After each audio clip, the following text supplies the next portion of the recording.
Muchas gracias, Sergio. Bueno, muy buenas tardes a todos en esta cuarta ocasión que nos encontramos en este foro de expertos de CIFAL Málaga Unitar, y hoy, de manera especial, saludamos a Manuel Campo Vidal y a Mariano, que nos acompañan por primera vez. Y le paso la palabra a Sergio para que modere el debate. Muchas gracias. Gracias a ti. Tenemos dos normas muy sencillas en el grupo. Una es que veréis que se pueden silenciar los micrófonos. De hecho, yo voy a silenciar alguno que está encendido. Acabo de silenciar el de Manuel y el de Mariano para que solamente escuchemos a la persona que está interviniendo. Y si alguien quiere pedir la palabra, la norma que tenemos es muy sencilla, es acercar el dedo ahí a la cámara y ahí enseguida se ve que alguien está pidiendo la palabra, sin más, ¿no? Para ordenar un poco la conversación. Y a partir de ahí hacemos lo de todos los días. Os pido que todos os presentéis para que sepamos quiénes estamos, con el nombre y el área en el que trabajamos cada uno de nosotros para empezar un poco con las conclusiones del día. Juan Carlos, por ti empiezo. Buenas tardes, saludos desde los Balcanes. Soy Juan Carlos Galocha, soy funcionario de la ONU y destinado en Kosovo en este momento como jefe de la Oficina de Justicia para el norte de la región. Gracias, Juan Carlos. Rafael Chus. Hola, ¿qué tal? Soy Rafael Chus, especialista en seguridad y en tecnología. Gracias, Rafa. George Contreras. Buenos días, buenas tardes para ustedes. George Contreras, soy profesor de salud pública y gestión de emergencias en Nueva York, y también soy paramédico en la ciudad de Nueva York. Gracias, George. Esperemos que nos respete hoy la señal. Juan Iranzo. Juan Iranzo, catedrático de Economía Aplicada de la UNED. Buenas tardes. Buenas tardes. Federico, estoy intentando activarte el micrófono. Ahora está. Yo soy Federico Montalvo, soy profesor de Derecho Constitucional de la Universidad de Comillas, ICADE, y presidente del Comité de Bioética de España. Gracias, Federico. Beatriz. Hola, soy Beatriz Becerra, ex eurodiputada hasta el verano pasado y actualmente trabajando sobre todo en temas de desinformación. Gracias. Ramón. Hola, buenas tardes. Soy Ramón, soy criminólogo, trabajo en el área de servicios sociales y actualmente estoy investigando para el doctorado en temas de radicalización violenta. Bienvenido, Ramón, un día más. Fernando Fernández. ¿Qué tal? Buenas tardes. Soy periodista, funcionario y especialista en comunicación de crisis y emergencia. Soy docente también en la Cátedra de Emergencia de la Universidad de Málaga. Gracias, Fernando. Jorge Quintana.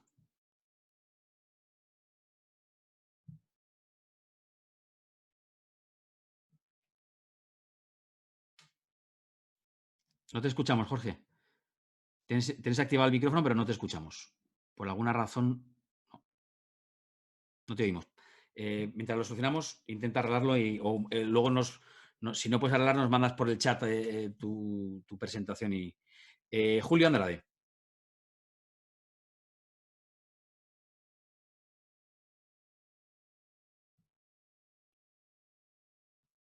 Julio. Sí, soy Julio Andrade, director de CIFAL Málaga Unitar y también profesor de la Cátedra de Emergencia de la Universidad de Málaga.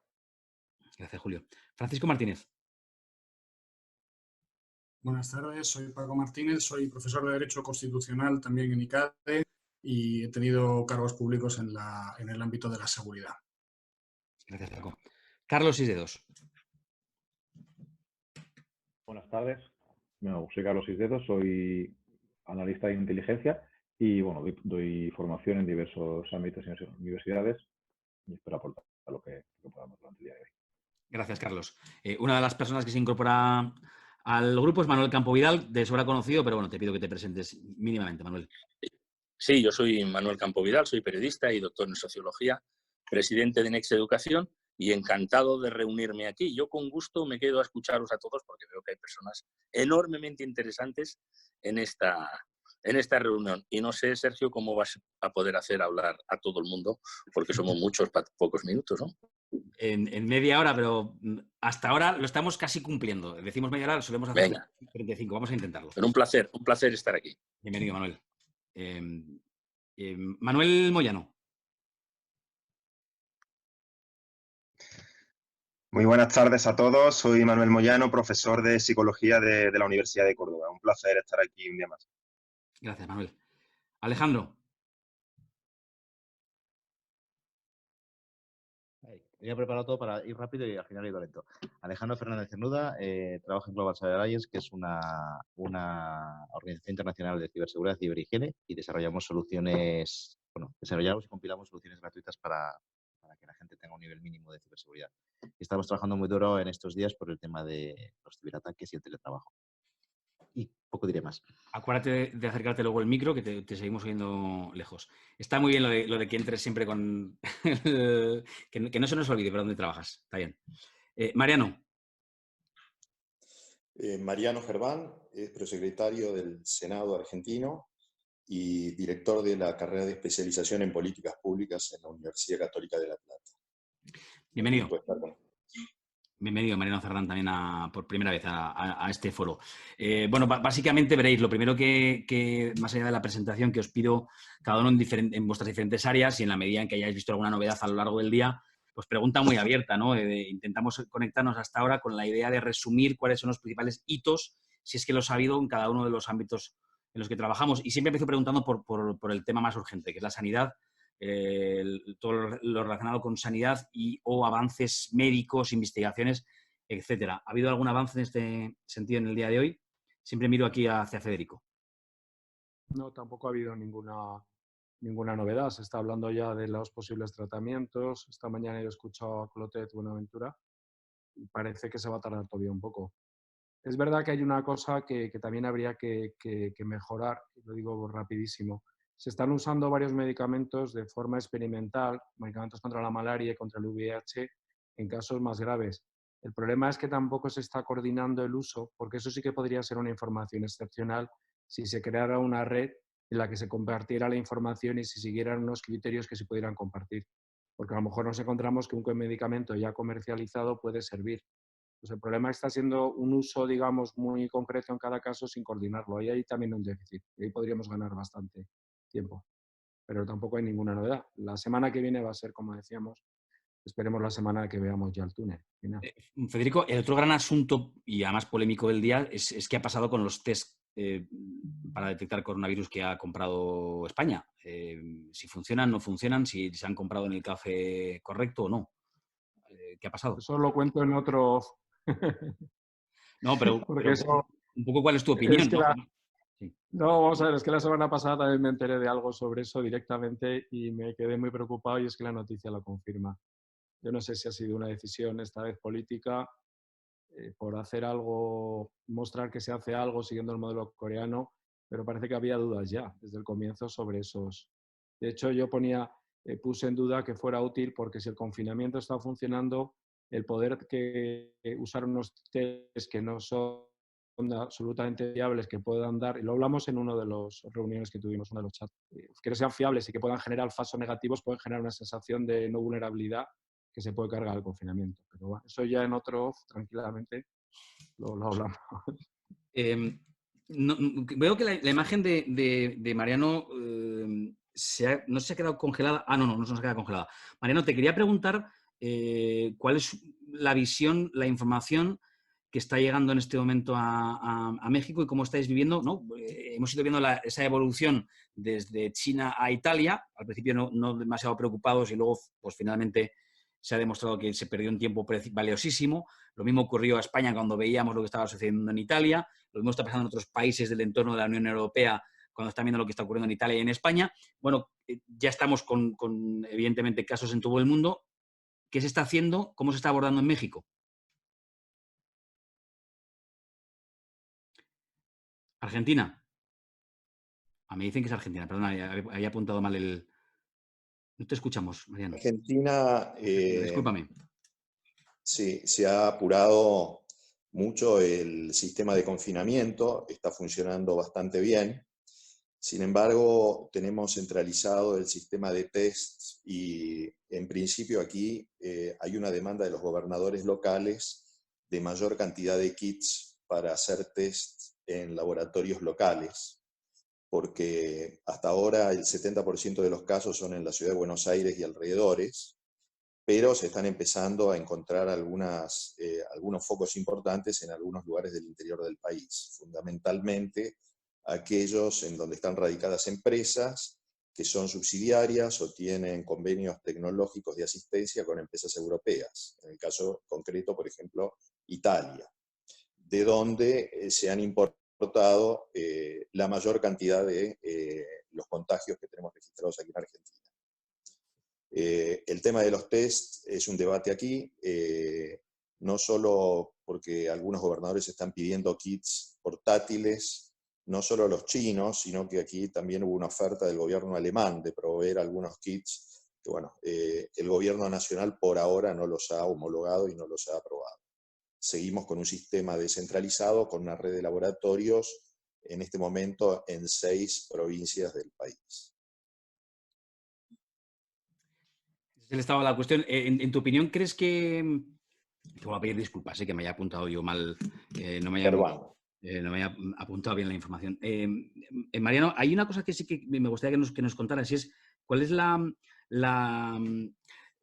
opinión generalizada, tu visión de la opinión generalizada sobre cómo está abordando en este momento el gobierno las medidas que está adoptando. Si llega aquí la crítica, tanto en Italia primero como en España después, como en otros países, repito, es que estamos al principio minusvalorando la gravedad de la enfermedad, del coronavirus, y luego pues ya reaccionando tarde.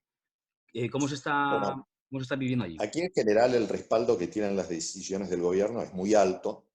Hay un acuerdo de todos los partidos políticos y de todos los sectores de respaldar las iniciativas que ha tomado el presidente. Pero bueno, tengan en cuenta que si bien aquí ya llevamos prácticamente una semana de confinamiento, recién hay registrados 500 casos de contagios. Por tanto, nosotros estamos esperando los picos para después de mediados de abril y principios de mayo. Es allí donde me imagino que tendremos que reevaluar cuál es la opinión que tiene el público en general respecto de cómo se está procediendo desde el gobierno. Aquí desde ya las medidas que se están tomando son realmente importantes, es decir, ya hay desplegados hospitales militares en el interior del país, se han adecuado centros deportivos, hoteles, se ha triplicado la cantidad de camas en prácticamente todos los hospitales y el nivel de internación que hay por ahora es bastante bajo. Es decir, hay miles de camas que ya están desplegadas, esperando el pico, que bueno, veremos si llega y con qué contundencia. La idea básicamente de la estrategia del gobierno es aplanar la ola y evitar tener un pico muy alto de contagios. Gracias, Mariano. Le quiero preguntar ahora a George, aprovechando que la conexión hoy a ver si nos respeta, cuéntanos pues, cuál es el estado en este momento de la cuestión y las decisiones políticas y los datos tanto de infectados como de fallecidos en Estados Unidos, y creo que la curva en Nueva York es altamente preocupante. Bueno, sí, tengo varios datos para compartir. Por el momento, en los Estados Unidos tenemos 74.071 casos. De esos tenemos 1.067 fallecidos, que hemos superado más de 1.000 muertos en el país. En el estado de Nueva York, desde ahora de mañana, las últimas cifras son de 37.258 positivos casos en el estado de Nueva York. De ese número, 5.327 están en el hospital, y de esa cifra de 5.327 tenemos a 1.290 en UCIs. De esa cantidad, que es de 37.000 del estado, la ciudad de Nueva York tiene 21.393 casos de nuestros casos positivos, y tenemos 280 fallecidos. O sea que en el estado de Nueva York hay 385 fallecidos y en la ciudad tenemos 280.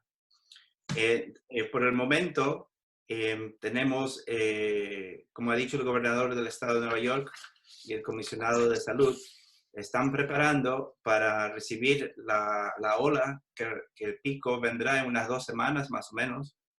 Por eso están bastante en contradicción en lo que está hablando el presidente, en lo cual él quiere empezar a regresar a la normalidad antes de Pascuas, que aquí sería abril 12.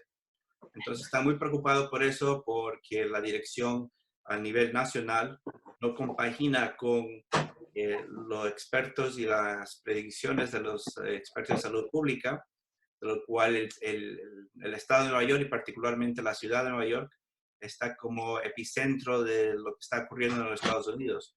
Y como va sucediendo aquí, va a suceder en el resto de los estados del país. Entonces, es un problema que estamos tratando de nosotros, bueno, el gobernador y el alcalde, tratando de darle de alguna manera a entender que no es recomendable levantar el desconfinamiento y las restricciones, porque recién, esta es la primera semana que llevamos en confinamiento. Lo que se hace esta semana no se va a ver los resultados de la ola hasta después de 10 días, más o menos. Entonces, por eso el número va a seguir aumentando y quizás esperemos que lo que están haciendo en esta semana y la próxima semana se puedan ver los efectos después de 1 o 2 semanas. Entonces, hay que tomarlo con calma y recién, como obviamente ya hemos comentado personalmente, creo que el país debía haber empezado estos confinamientos mucho más anterior, con más tiempo para tratar de prevenir lo que estamos pasando ahora. Desafortunadamente, por el lado de estrategias de mitigación, no hemos visto una respuesta nacional, ¿no? Está en diferentes estados, han hecho, la mayoría de los estados han hecho confinamiento, pero no todos. Entonces tenemos el problema, lo que estamos viendo en Florida y en Luisiana, que recientemente desde ayer empezó a haber un brote muy grande de casos positivos. En Florida se sugiere que por varios factores, incluyendo que había muchas vacaciones de personas jóvenes de universidades, desde Spring Break, que contribuye a la transmisión. En Luisiana tuvieron Mardi Gras en febrero o hace poco, y eso también contribuyó mucho a la transmisión y eso no va a ayudar en un aspecto de salud pública, eso no va a ayudar en nada. Algunas de las cosas que están haciendo aquí, como han hecho en otros lugares, es abrir o empezar a construir hospitales para aumentar la capacidad de camas. Para los que conocen Nueva York, el Jacob Javits Centro, que es un centro de convención, van a adaptarlo para hacer un hospital de emergencia y va a añadir 1,000 camas. Igualmente están buscando lugares estratégicos repartidos por la ciudad para añadir 1,000 camas en cada condado que tenemos en la ciudad, que son 5. Y de la misma manera, desafortunadamente, ya están distribuyendo el plan de emergencia para fallecidos en masa, que para los hospitales es lo que consiste, es que el departamento de la ciudad que coordina eso, está enviando camiones que congelan, de congelación a los hospitales para servir de morgues adicionales.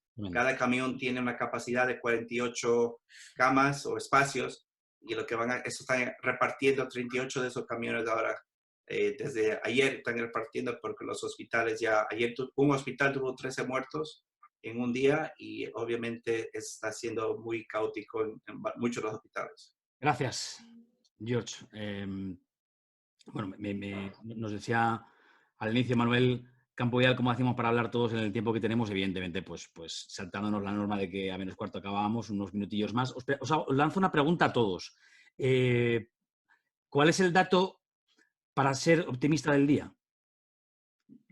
¿Alguien? Venga, Juan, adelante. Te enciendo el micrófono. Hombre, normalmente los mercados fáciles lo que hacen es anticipar, descontar el futuro. Y en este sentido ya llevamos 2 días o 3 de subidas muy importantes. Lo ha hecho el IBEX y en este momento Nueva York, a pesar del fuerte incremento del paro que se ha producido en Estados Unidos está creciendo, está subiendo el 4,15. Por tanto, yo creo que esa es la buena noticia económica, que los mercados están anticipando que esta realidad no va a durar mucho tiempo, que se están tomando las medidas económicas, sobre todo en Estados Unidos, las más adecuadas, y que China está siendo un ejemplo, porque 2 meses después de haber detenido prácticamente su producción, en este momento está activando la producción prácticamente al 100% y está reconstituyendo una vida prácticamente normal. Bueno, pues esos son datos, gracias por la concesión, Juan, datos para ser un poquito optimista en el día de hoy. ¿Hay algo más? No sé si os sugiere algo el análisis de la curva de Italia, pero parece que sí que los... Italia es un buen dato, porque yo creo que anticipa lo que podemos tener el miércoles jueves. O sea, si lo malo de Italia tenemos que mirarlo como algo malo, lo bueno hay que mirarlo como algo bueno, porque yo creo que son historias casi paralelas, casi paralelas. Bueno, pues eso para ser optimista. Junto a la parte económica, que Juan nos ha hablado un poquito, y la parte médica e investigación que preguntaba al principio, aquí estamos aprendiendo que esto es una cuestión fundamentalmente también, no sé, está encendido. Aquí hay una cuestión de información. La información está siendo, en algunos casos, muy defectuosa. Voy a intentar silenciar todos los micrófonos. La información, hay muchas fake news, cuesta discriminar la información oficial de la no oficial. Bueno, aquí recurro siempre a Fernando. ¿Cuál es Fernando Fernández? Y también le quiero preguntar en este caso a Manuel Campovidal, ¿cómo estamos viendo en el terreno de la información, cómo nos estamos portando los medios de comunicación? Si estamos siendo responsables, hablo en general. Y Fernando, el capítulo diario de fake news, ¿cuál ha sido la fake news gorda del día? Bueno, las fake news del día o el cachondeo, por así decirlo, del día, o los memes del día han estado relacionados con el tema de ese fracaso de la compra del gobierno, ¿no? Con el tema de los reactivos, de esos test, ¿no? De eso ha sido durante todo el día. Hoy se han seguido produciendo también fake news y bulos relacionados con el fin de las clases, en el que todos los niños van a quedar aprobados, por ejemplo. Se sigue, en el momento que se tiene una incertidumbre, el gobierno no cierra el tema y dice cómo va a ser definitivamente, ni en qué fechas, ni cómo se va a producir. O sea, si la fuente oficial no lo deja todo muy cerrado, muy claro, pues eso favorece la aparición de bulos. Creo que sin haber terminado, a ver si pongo mañana la curva de lo que son las crisis de comunicación, sin haber terminado la curva descendente de la crisis que empieza la fase de la perversión, el gobierno está teniendo o va a tener o ya empieza a tener un serio problema de credibilidad, serios problemas de credibilidad que no sé cómo los va a recuperar. Y dos apuntes, tengo dos apuntes. Por un lado, el vídeo de esta mañana que os puse de Minerva Piquero, que lo hablamos ayer o antes de ayer, haciendo un ejercicio de responsabilidad a los medios, de por favor, hay personas que se están informando por televisión, vamos a intentar no ser desagradables, o sea, el mensaje ese. Y luego me ha parecido muy triste a nivel personal esa imagen en la línea de la Concepción de trasladar a los ancianos y que los vecinos le apedrearan el convoy porque eran ancianos que venían de residencias y podían estar infectados con el coronavirus. Nos queda mucho confinamiento y o se controla bien la información global, los mensajes radicales, la credibilidad del gobierno y de todos, y luego ya veremos lo que hacemos en la fase de recuperación. Tenemos responsabilidad todos, o esto a mí personalmente creo que pinta regular. Gracias, Fernando. Manuel, Manuel Campovidal, se suele decir que en guerra la primera víctima es la verdad. Son muchos los dirigentes políticos que han dicho estos días estamos en guerra y pregunto por la responsabilidad de los medios en un momento en el que la información es tan importante. La información de calidad, la información contrastada, útil, oficial, etc. Que te enciendo el micrófono. Estamos viviendo, los medios tienen una gran oportunidad frente a las noticias falsas. Los medios tienen que hacer un gran esfuerzo por ser los que den las noticias contrastadas.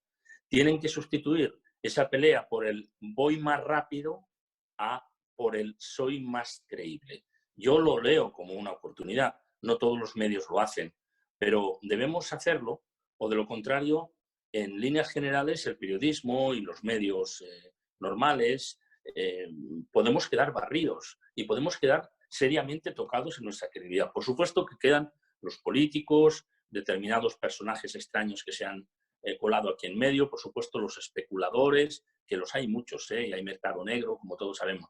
Pero los medios, yo creo que en esta crisis tenemos la oportunidad de no sufrir un gran rechazo por parte de la ciudadanía en eso que se llama la infoxicación, porque hay muchas personas que están recomendando no vea los medios porque vivirá mejor.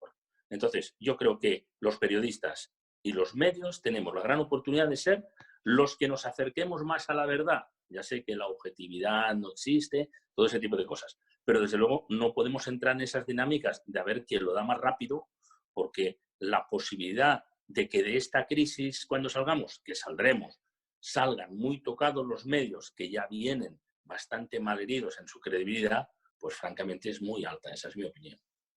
Gracias, Manuel. Hay una cosa ahí que es buena y mala a la vez, no lo sé. Que estamos viendo por necesidades lógicas que los formatos televisivos se están pareciendo cada vez más a algo parecido a lo que estamos haciendo nosotros aquí, porque los medios al alcance son los mismos, periodistas confinados en casa que tienen webcams y sistemas como el que estamos usando ahora para hacer televisión. Programas de televisión que se parecen en el formato mucho a programas o a formatos amateurs, de youtubers, etcétera. Y esto, creo que, te pregunto, ¿puede ser bueno y malo al mismo tiempo? Bueno, yo creo, si me preguntas a mí, sí. Yo creo que ya quisieran muchos programas de televisión disponer en su plató para opinar, o desde sus casas, evidentemente, la mitad de las personas que tú has reunido en este grupo. Y lo digo con toda sinceridad, porque hay muchas personas relativamente indocumentadas que, porque aportan sonoridad en sus declaraciones, están paseándose por platós de televisión o están entrando sin aportar la credibilidad necesaria. Y yo creo que hoy, más que nunca, opiniones como las que aquí estamos escuchando, testimonios y otras personas que no han hablado, pero que yo conozco, ojalá estas personas estuvieran en los grandes medios, que yo ahí no las veo. Así que felicidades de nuevo por esta reunión. Bueno, felicidades a todo el grupo porque en realidad ya sabéis que más allá del empeño de Julio y de Cifal Málaga Unitar, en realidad esto fue una iniciativa que nació de manera absolutamente espontánea, como un grupo de WhatsApp, donde empezamos a compartir información y mirad dónde hemos terminado compartiendo, pues eso, información desde diferentes lados del mundo y en directo, y además siempre con la intención de aportar información valiosa, útil y contrastada. En este sentido, más allá de si alguien pide la palabra, enseguida le doy la palabra. Y si no, os quiero preguntar a los expertos que hay aquí, Alejandro, Carlos Seisdedos, también Paco Martínez, relacionado con ciberseguridad. Adelante, Alejandro.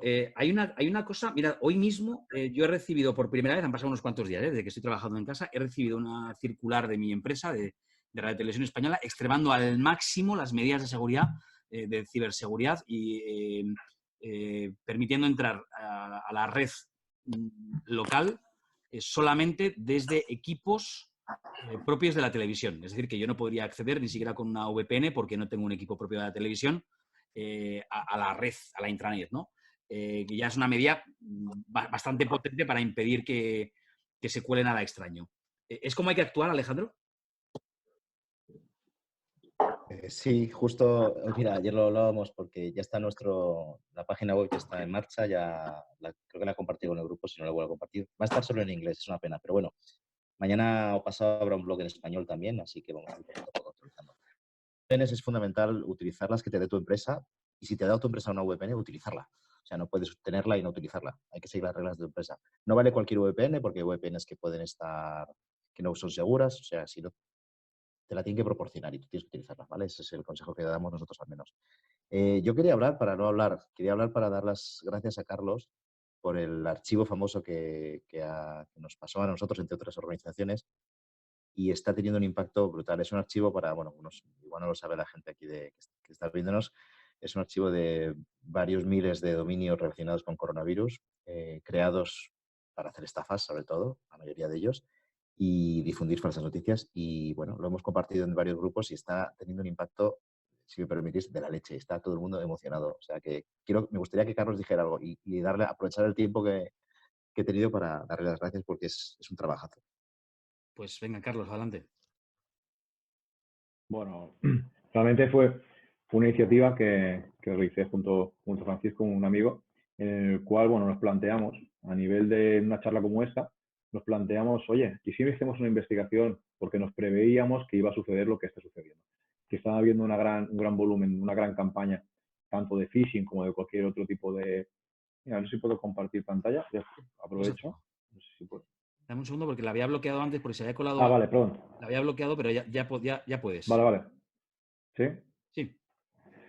Creo que es esto. Vale. Quería ver, por ejemplo, para que veáis, ¿no? Esto es una... Me han pasado antes, es un anuncio, ¿veis un anuncio de Nike?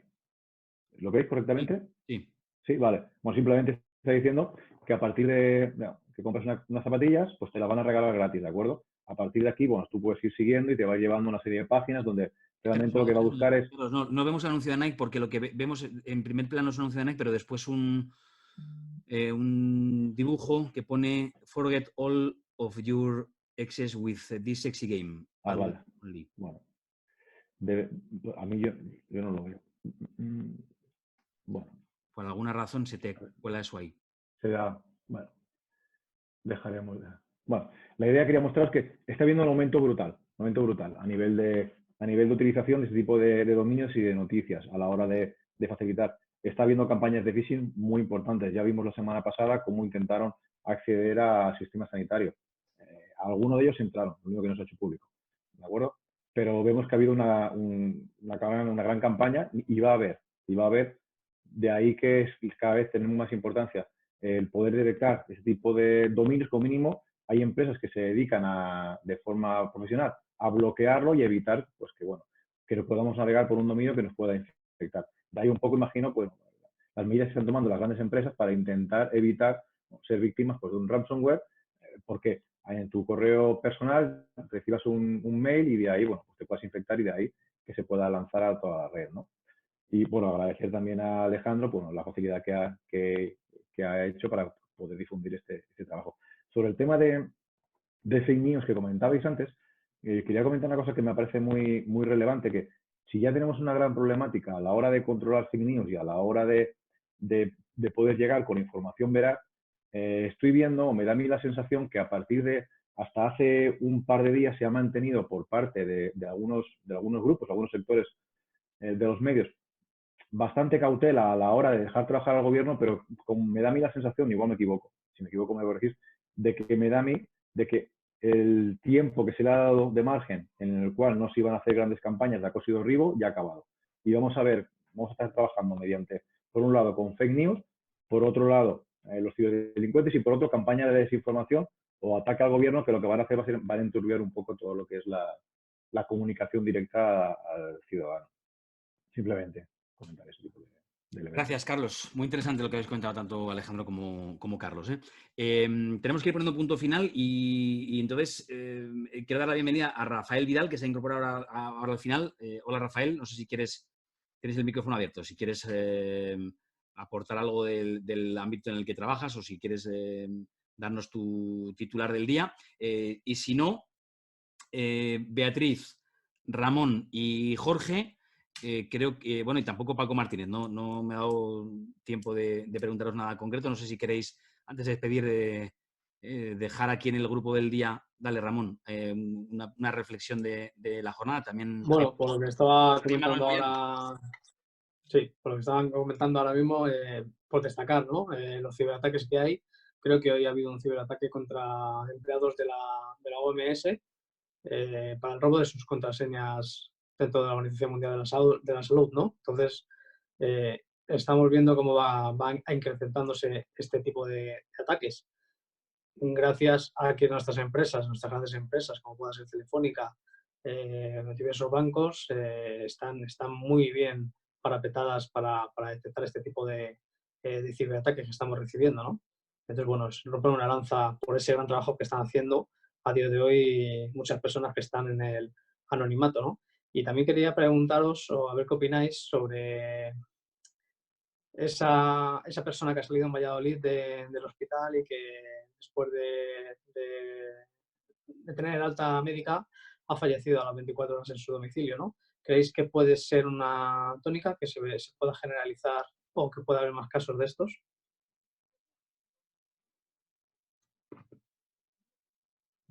¿Alguien quiere contestar la pregunta directa que ha hecho Ramón? Beatriz, venga.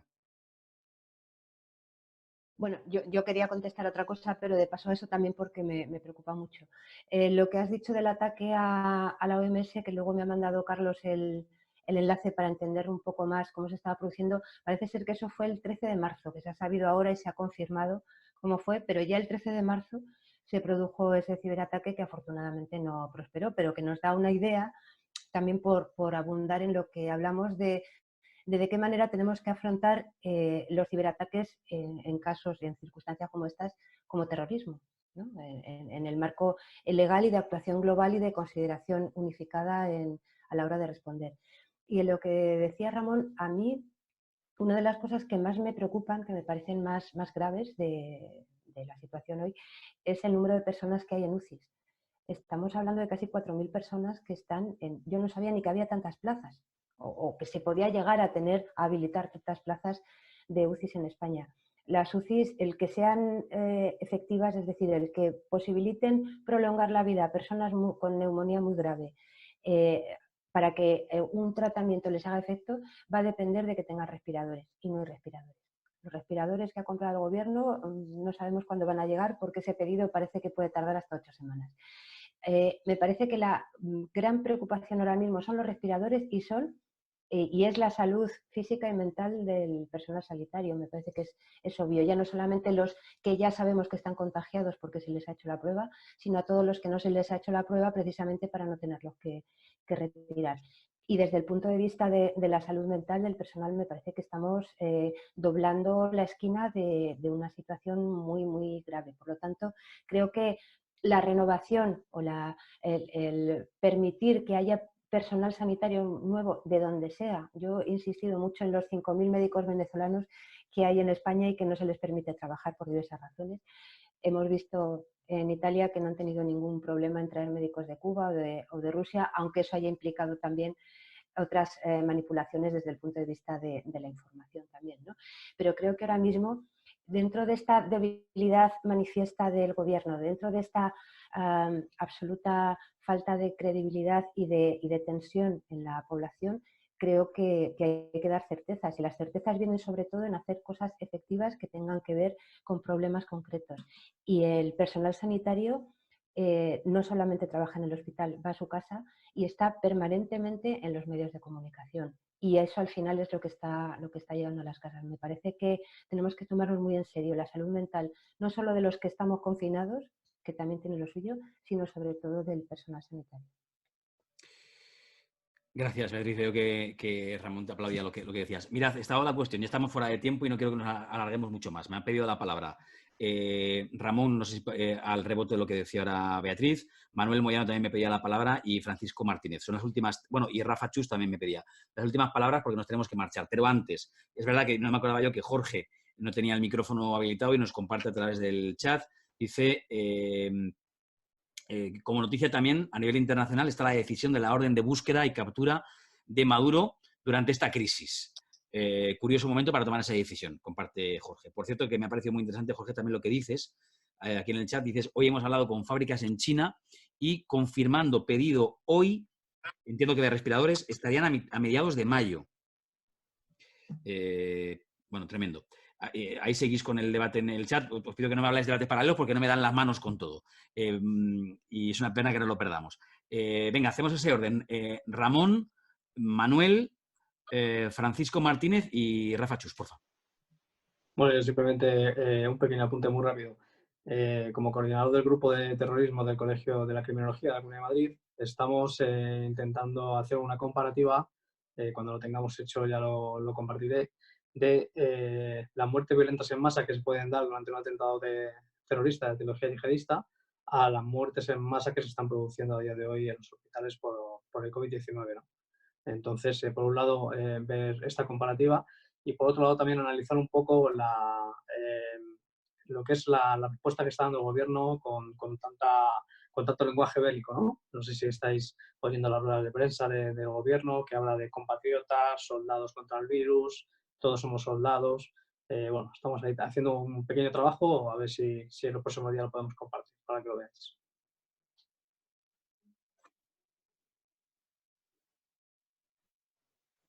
Manuel, perdona, Manuel Moyano. Por cierto, Mariano dice que quiere compartir un archivo con nosotros. Entiendo, Mariano, que lo puedes compartir a través del chat. Y añade, Mariano Germán, que en Argentina disponen de 2 fábricas de respiradores. Adelante, Manuel. Sí, bueno, una breve nota. Simplemente algún día tendremos oportunidad de hablar sobre las respuestas psicosociales de la sociedad, tanto positivas como negativas.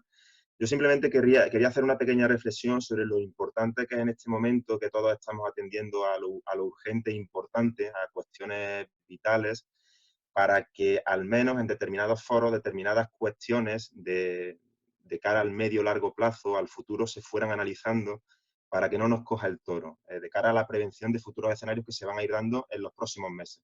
Entonces, enfatizar solamente esa visión de perspectiva de futuro que debemos de ir pensando también. Más allá de que ahora mismo hay que atender lo principal, que no se nos pierda de vista esa visión. Manuel, ¿puedes poner algún ejemplo de cuestiones que crees que hay que empezar a prever ya con una antelación? Algunas las ha apuntado antes Beatriz, otros compañeros, temas relacionados, por ejemplo, con la comunicación, con la salud mental de las personas, temas vinculados a la economía, temas vinculados incluso a aspectos muy comportamentales, como por ejemplo cuáles van a ser nuestras interacciones personales entre los diferentes grupos sociales. Creo que es fundamental que eso lo vayamos abordando desde ya. Gracias, Manuel. Paco Martínez. Sí, brevemente, por suscitar un tema que hasta ahora no hemos comentado, pero que probablemente en la gravedad de esta crisis ha pasado más desapercibido. Ayer hubo un extraño pleno en el Congreso de los Diputados, extraño porque fue un pleno no presencial y, en fin, no es el primero no presencial, pero sí es la primera ocasión en la que se producen votaciones telemáticas por parte del 90% de la Cámara, lo cual hace no muchos años ni siquiera habría sido posible, ¿no? Y en eso pues me hace pensar si también nuestro marco institucional, en fin, el que sustenta de alguna manera pues, nuestros procedimientos y nuestra democracia parlamentaria, está preparado para una crisis como esta, porque estamos viendo pues, cómo el estado de alarma fue declarado y eso está perfectamente previsto en la Constitución y en la Ley Orgánica de Desarrollo, pero ahora cuando tiene que intervenir el Congreso para autorizar la prórroga, pues lo tiene que hacer bajo este procedimiento que, en fin, está también previsto, pero no hubiese sido posible hace solo unos años, ¿no? Y se han tomado decisiones desde ese punto de vista pues que también yo creo que nos deben hacer reflexionar. Desde luego ni es la reflexión más importante ni probablemente sea ahora el momento, pero en algún momento sí que tendremos que hacerlo porque esta crisis pues, nos ha puesto encima de la mesa pues, unas circunstancias de aislamiento, de incapacidad para que los órganos del Estado funcionen adecuadamente, pues que sinceramente creo que nadie había contemplado, ¿no? Y en esa línea pues creo que también es una reflexión que en algún momento habrá que introducir. Gracias, Paco. Y si no me decís lo contrario, Mariano dice que no encuentra la forma de subir el archivo. Aquí mismo en el chat, en el chat en el que estás escribiendo, Mariano, abajo donde pone todos, en la parte derecha pone archivo. Ahí, desde tu pulsas en tu ordenador y ahí buscas la dirección en la que tienes el archivo y desde ahí lo puedes compartir. Pero en todo caso, si no ves ahora la manera de compartirlo, puedes hacerlo a través del grupo de WhatsApp. Nos puedes compartir ahí el PDF y ahí lo vemos después. Y tenemos que irlo dejando aquí. Rafa Chus, venga, última palabra. No, muy rápido, que estamos hablando y diciendo que nos tenemos que reflejar con Italia. Y bueno, por la parte que me toca de seguridad, solo haceros una reflexión. Italia, con mayor tiempo que lleva que nosotros de clausura o de encierro, lleva 9.560 actas de sanciones por parte de sus agentes del orden. España, a día de hoy, después de 9 días, lleva 53.000 actas de sanciones, solamente contando los 2 cuerpos estatales.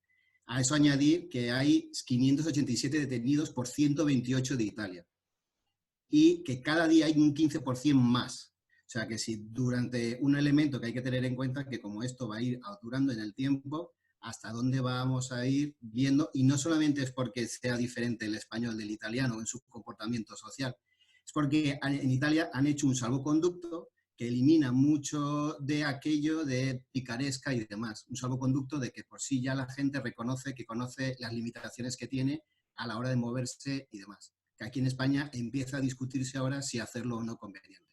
Solo era eso. Gracias, Rafa. Mariano, vamos a hacer un último intento. Antes lo has intentado compartir con compartir pantalla. En la parte inferior, donde pone compartir pantalla, puedes pulsar y ahí donde pone compartir pantalla puedes compartirnos tu desktop, tu escritorio. Antes lo has hecho, ¿eh? Yo lo he parado porque lo estábamos viendo todos y no sabía si era un documento que querías compartir o si era un documento que se te estaba escapando y por eso lo paré. ¿Puedes? ¿Lo ves? Bueno, veo que tienes dificultades, tenemos que ir poniendo aquí punto final. Una cosa más, Juan Carlos, que no te hemos escuchado desde Kosovo, enciende tu micrófono, dinos un titular, aunque solamente sea para escucharte. Me parece que va a ser más práctico que se lo envíe a Rafael Chus y él lo comparte con todos ustedes. Perfecto, Mariano. Muchas gracias. Juan Carlos. Gracias, Sergio. No siempre tengo que hablar porque aprendo mucho también con ustedes. Nada más que la presencia ya es más que suficiente. Simplemente decir que los Balcanes, que siempre ha sido un lugar problemático para Europa, pues no lo está siendo durante la pandemia. Los países de la ex Yugoslavia, con la excepción de Eslovenia, están todos por debajo de 500 casos. De hecho, Bosnia y Herzegovina tiene 164, Montenegro 125, 69 en Kosovo. El que más tiene es Serbia y Croacia con 300 y pico, pero no más de 400. Lo que significa Carlos, que ¿alguna explicación? No van a contribuir. Bueno, han cerrado bien todas sus fronteras, pero digamos que se están implementando todos los datos que me están llegando confidenciales y no confidenciales, que se está produciendo realmente un bloqueo, ¿no?, fronterizo. Después tendrá sus consecuencias económicas, pero imposibilita que la población pueda pasar y además no es una región especialmente turística y salvo una diáspora de albaneses y quizás pues de algún bosnio que estuvo en Alemania y que quiso volver y que de hecho se trajo su enfermedad, que estuvieron en Alemania o Francia, los brotes están asociados a esa diáspora que ha vuelto durante una pequeña ventana en la que estuvo abierta. La buena noticia, por tanto, es que los Balcanes no van a contribuir a la pandemia en esta primera fase. Después ya veremos las siguientes. Bueno, gracias por esa reflexión final. Juan Carlos, aquí lo dejamos. Gracias, como siempre, a Julio Andrade, a Cifal Málaga Unitar. Gracias a los que se han incorporado hoy, tanto Mariano Gerván desde Argentina como Manuel Campo Vidal. Los esperamos el resto de los días. También a Rafael Vidal, al que no hemos escuchado, pero creo que también se incorpora hoy nuevo a esta charla, a este poner en común de ideas. Gracias a todos y nos vemos mañana. Muchas gracias. Gracias. Hasta mañana. Gracias. Gracias. Hasta luego, cuidados mucho, hasta luego. Hasta luego.